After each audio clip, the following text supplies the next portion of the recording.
Okay.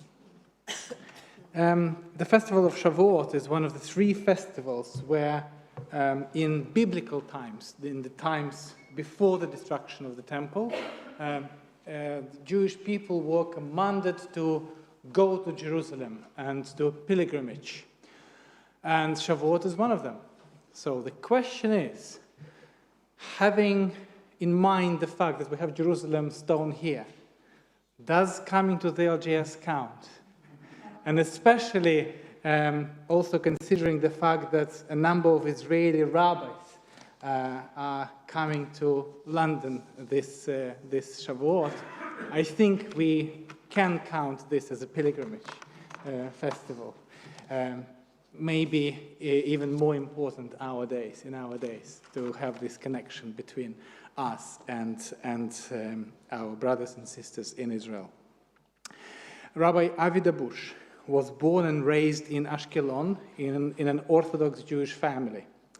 During his early 20s, his activism focused on environmental issues, campaigning against a proposal to add another coal unit to Ashkelon's power plant.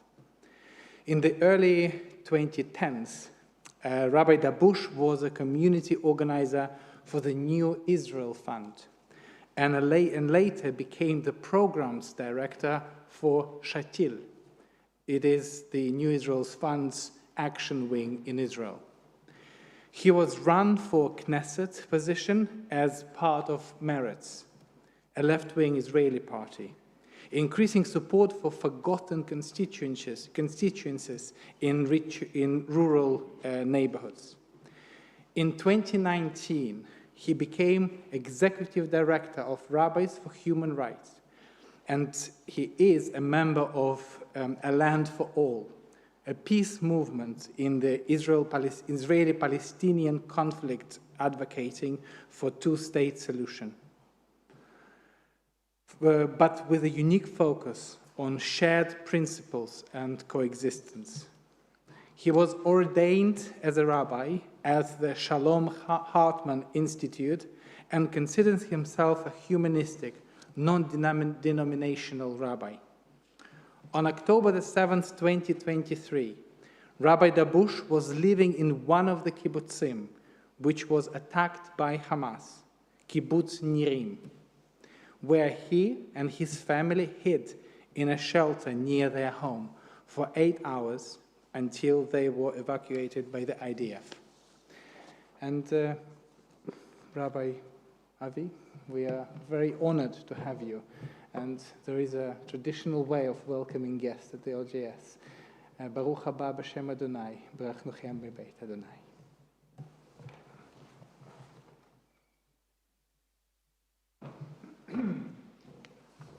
Thank you so much. Chag Sameach to everyone.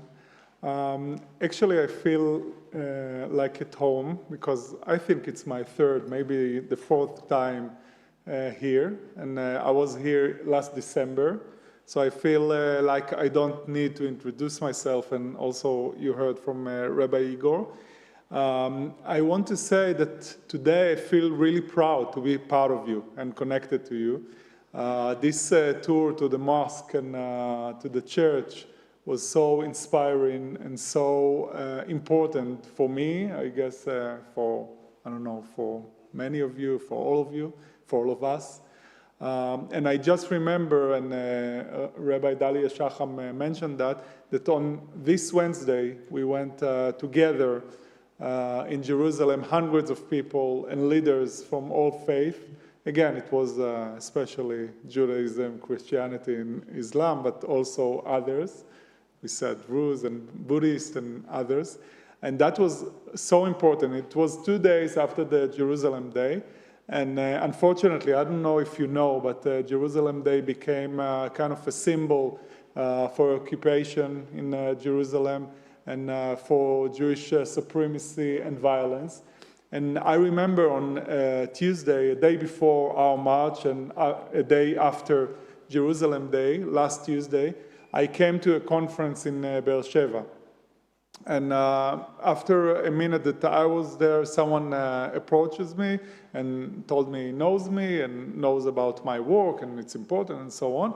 And then he told me he's a professor in this college.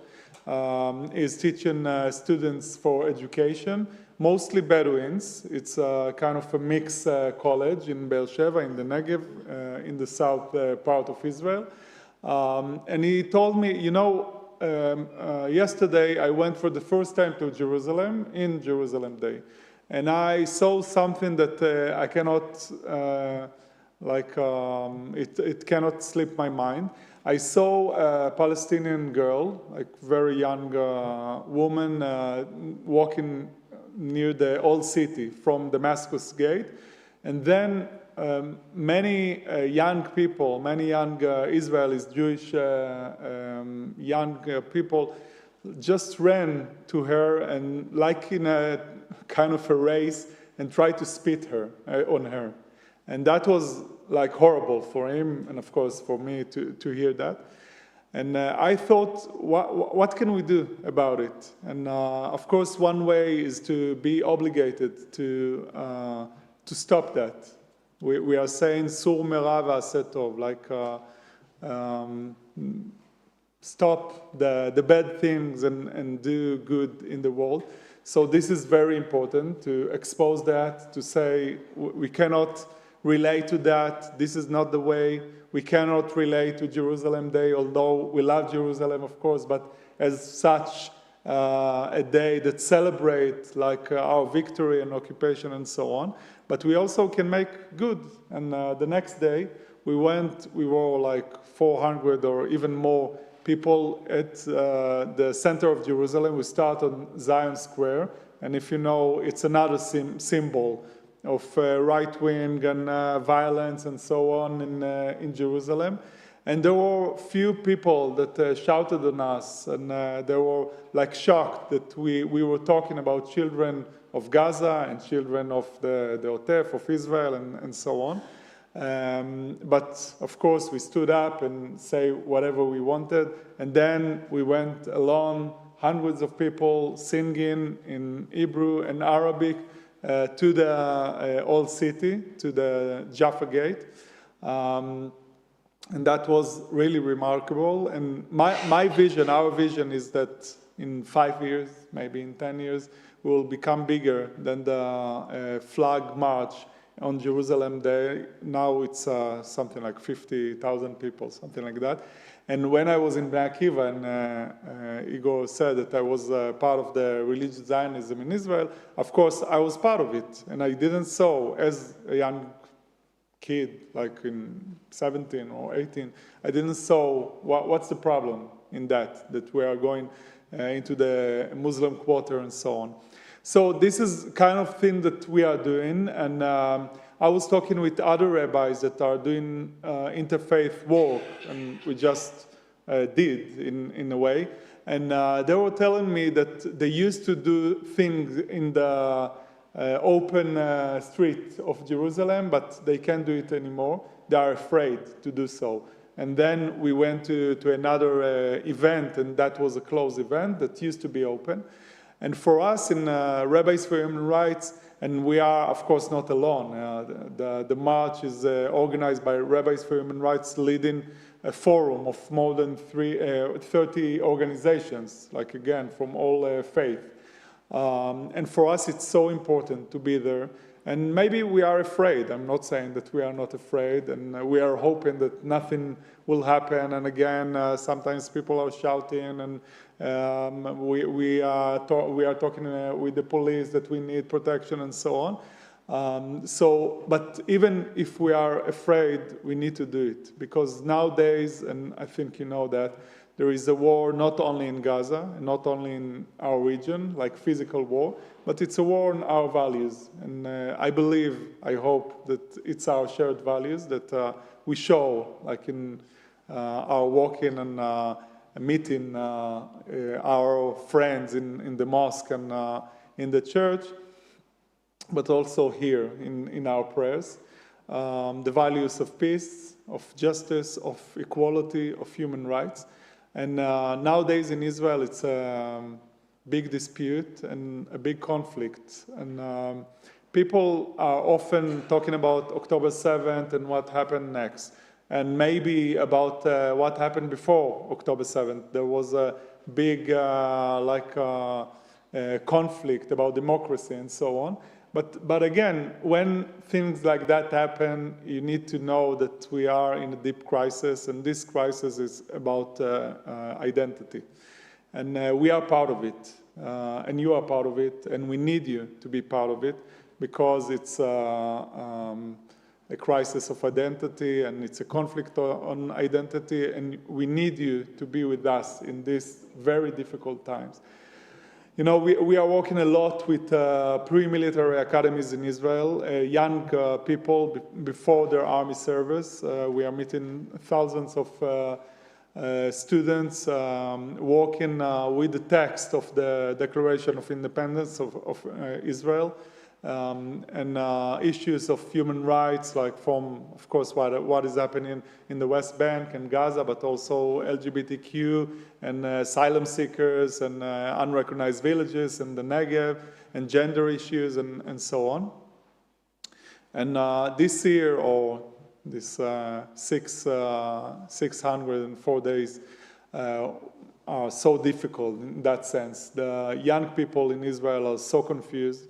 We keep hearing young people, I must say, especially men, that are saying that we must kill them all, and there are no innocent people in Gaza and in the West Bank, and of course mixing all the nationalities and identities and so on. And we understand fully that this is fear, of course, and we can understand that. And I'm always saying that in myself I hear all the voices. As Igor mentioned, me and my family were more than 30 hours in the shelters when the Nukhba, the Hamas soldiers, tried to kill us and kidnap us. And we lost so many lives. We lost hundreds of people that we know in the region, either murdered or kidnapped. In Kibbutz Nirim, less than 2 kilometers from Khan Yunis, and of course in Nir Oz, our neighbors, and in a lot of other places like in Sderot, Ofakim, and other kibbutzim. So I can understand it fully. In myself, I have this voice of revenge, I have this voice of anger, of despair, of sadness, and so on. But the Torah teaches us you got ראה אנוכי נותן לפניך את החיים ואת המוות. You got life and death, choose life. ובחרת בחיים. And before October 7th, I really didn't understood fully the meaning of that, because it sounds so simple. Of course, choose life. What can I choose? I will choose death. And after October 7th, we see that it is deep, and it is really important to choose life, because the tendency, the stream, the politics that really pushes us towards violence, and the only value is power. And of course, we need to defend ourselves, no doubt about it. It's a kind of a stream that really chooses death, and chooses the culture of death. And we used to talk about our neighbors in Gaza, and especially about Hamas, as the one that promotes culture of death, and we are promoting culture of life. And this is our big question right now. How can we do it? And how can we do it in at times that we have those kind of voices inside of us, and of course inside of the Israeli society, and also inside the government, our government. And of course, Shavuot is a time of Torah, and I want to use very simple text very quickly. Again, when we are talking about Shavuot, I remember, of course, in Sfirat HaOmer, Shavuot is weeks, and we are talking about 7 weeks that we have to count. And in Israel, as I mentioned, we have the count each day, the count from October 7th, now 604 days. And each day we are trying to remember our friends, our brothers and sisters that are there, the 58 people now. And remember, of course, almost 2,000 people that got killed on that day and after, soldiers and citizens and policemen and others. And of course, trying to remember for us in Rabbis for Human Rights what is going on in Gaza, and more than 50,000 people that got killed, most of them, unfortunately, women and children.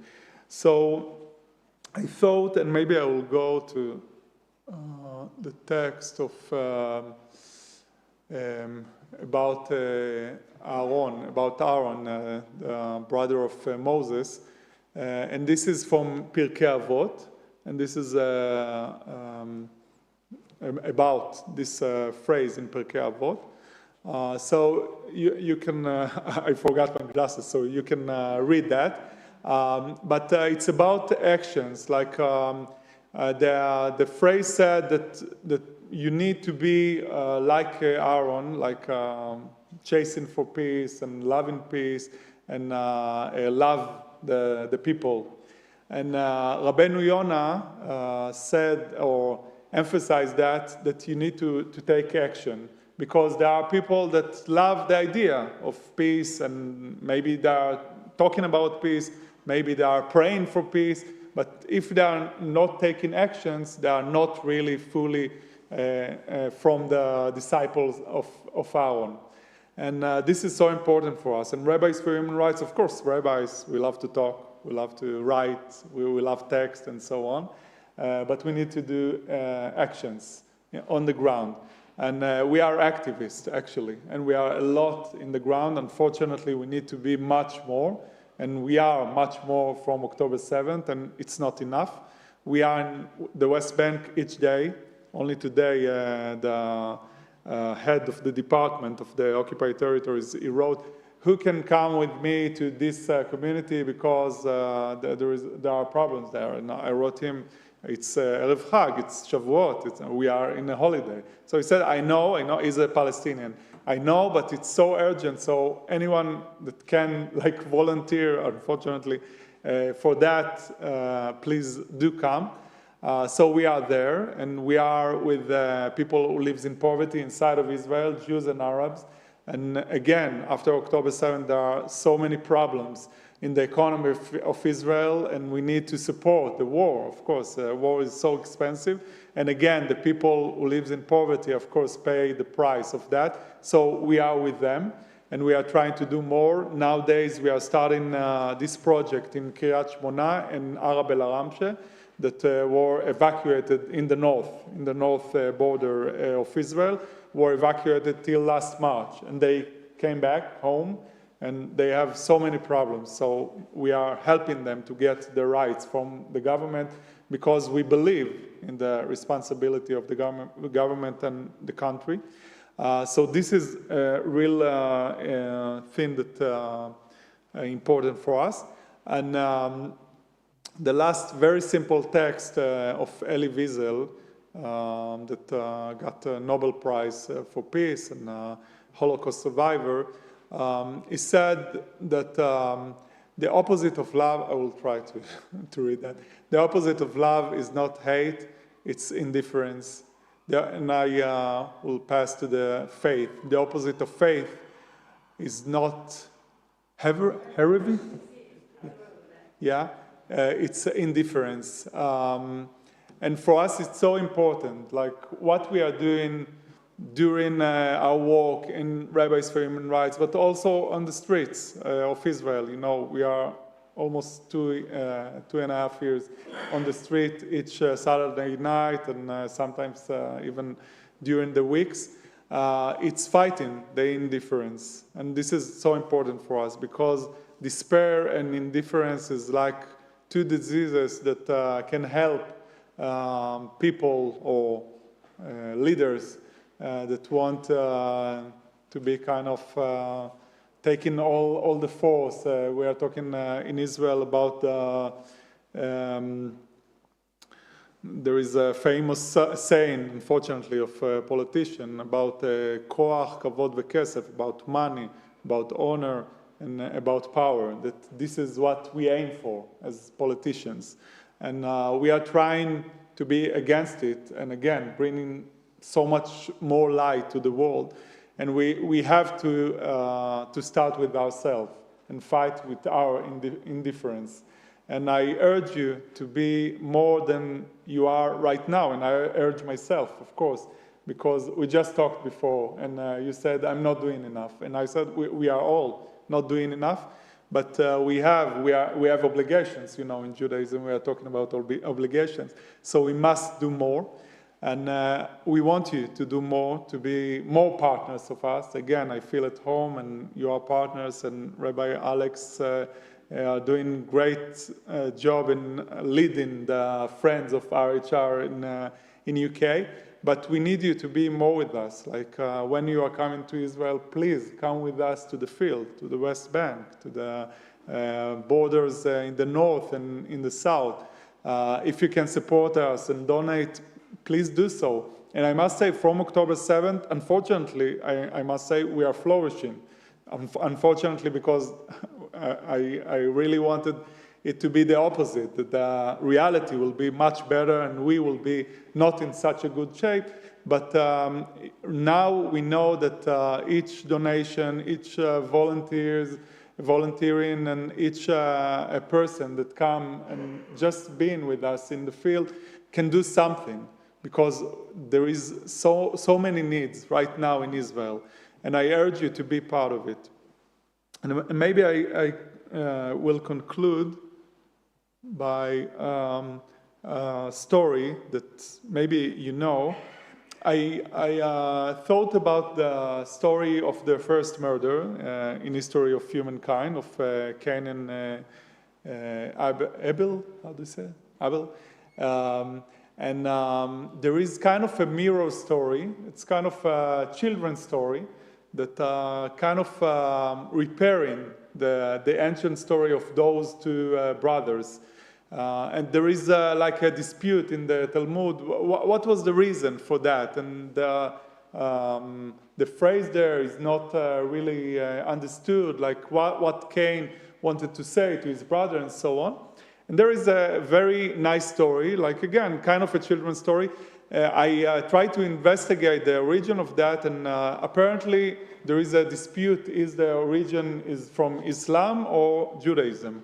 So the story is about two brothers that are walking together in the same field, and each year, and this is of course also related to Shavuot, because this is the time that we are taking the wheat and bringing it, you know, to store it and so on. So each year they are storing the wheat, and they are cutting it to half, like half to the older brother, which has a family, and half to his brother, which is alone. And then one day, in his trying to sleep, one brother think about the other. And the brother with the family think about his brother that he is alone, and maybe he needs more. Maybe he needs more to be supported, because he is alone and he needs to build his house and have a family and so on. So in the middle of the night, he went out of his bed and went to the field and taking some of the wheat and bringing it to the pile of his brother. And the other brother, also in his sleep, he can't sleep because he's thinking about his brother. He has a family. I'm alone. I don't need a lot. And he's with kids and have a wife and so on. So he's going up, went out of his house, going to the pile and bring more to his brother. And then they are waking up, and still it's half. It's cut into half. They can't understand.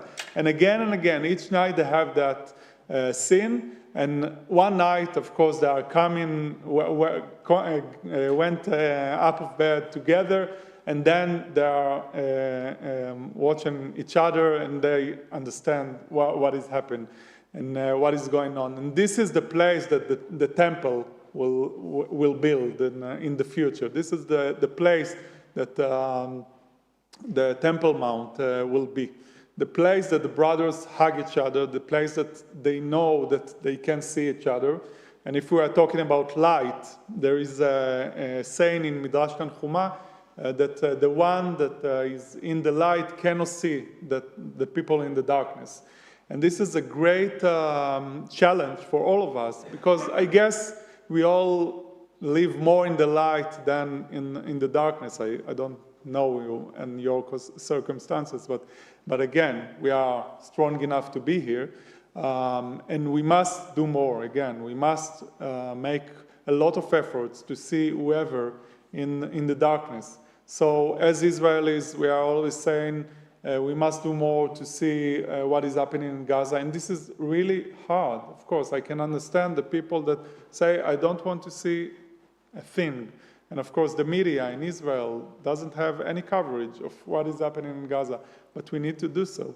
And we have also a saying, "Lo tuchal litalem," like you can't ignore. So we are saying all the time, you can't ignore what happened on October 7th, and this is really important. And there are people that are trying to ignore, even in this country, I guess. And you can't ignore the hostages, and you must fight for them, of course. Some of them fought for us in Nirim, so we must fight for them. One of them, Nimrod Cohen, is still alive, so we need to have him back. But you also can't ignore what is happening in Gaza and what is happening to little children, the starving, the damaging, the killing of so many children and women.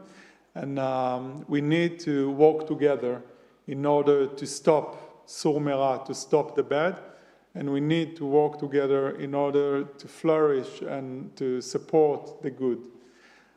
So thank you again for this opportunity, to this pleasure in so many ways. And I hope from this place, from those stones of Jerusalem, from this holy crowd, we will gain more support, and we will have better news for, again, our brothers and sisters in the tunnels of Hamas, for the people of Gaza, for the people of all this region, to have peace and better life. Amen.